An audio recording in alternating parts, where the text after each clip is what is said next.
Isang mapagpalang araw mga kasawlo, kumusta po kayo? Kumusta po ang lahat? 5 food trays order na ulam po pala yung gagawin natin ngayong araw.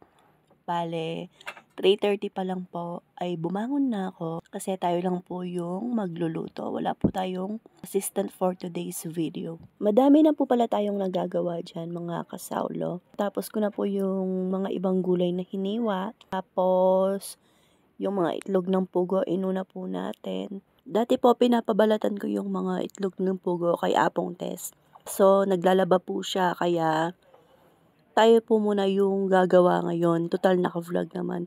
Charis! Tapos, habang inihintay natin si tatay, kasi nagpapili pa po ako ng ibang gulay sa kanya na kulang, pang kare-kare, ay iginisa ko na po yung ating menudo. Kaya mas masarap po sa menudo ay nakasoak po yung sauce niya sa sa laman. So ayan po, luto na yung menudo. Sunod naman po ay yung kare-kare. Bale, nakarating na po pala dyan si tatay. Sa kare-kare po pala, hindi tayo naglalagay ng sibuyas. Ginigisa ko din po pala yung peanut butter na ginagamit natin para mas malapot yung kare-kare. Nilagyan ko pa po yan ng pampalapot or slurry na cornstarch na tinunaw sa tubig. Ayan, ang bilis. Luto na po yung ating kare-kare. Nanginginig na po yung laman ko dyan. Mga alas 7 na po yan.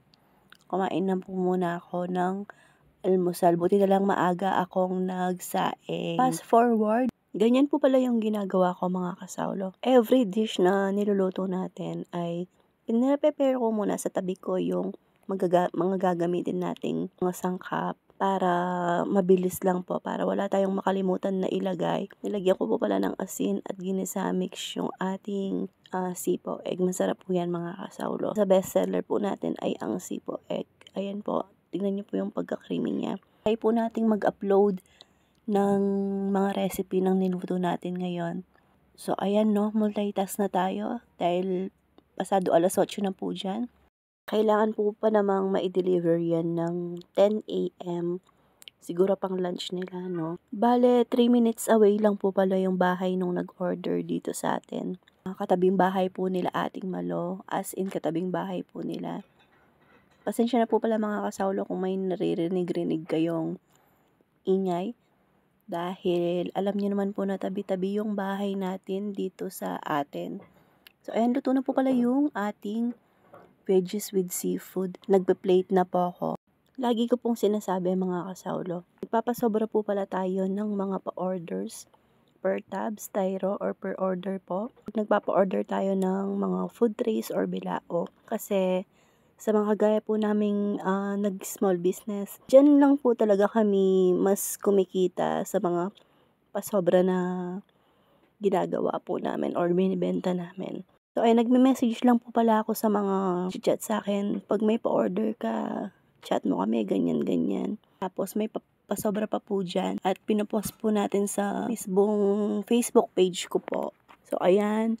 Pag, pag pinopost ko po, sold out naman po agad. Praise all to God. Salamat po sa Diyos. Kung napansin nyo po mga kasawlo, medyo papost-post po yung pag-voice over natin dahil inihika po tayo for today. Pasensya na po. Luto na po pala yung ating mga pa-order na sipo egg, kare-kare, menudo, at ang ating veggies with seafood.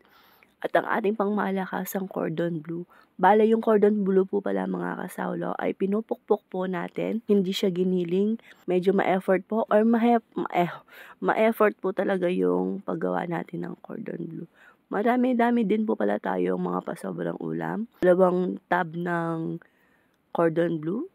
3 tab ng veggie with seafood, 6 na tab at 1 styro ng sipo egg, 3 kare-kare at 4 na menudo. Ayan, bali yung taga dito po or malapit sa atin ay i-deliver ko na po at na-pick up na po pala ng mga nagpi-pick up yung mga sa kanila po. At nakapaligo na din po pala tayo bago tayo mag-deliver ng food trays. Para naman mabango tayong tignan pag nag-deliver tayo sa mga customers natin.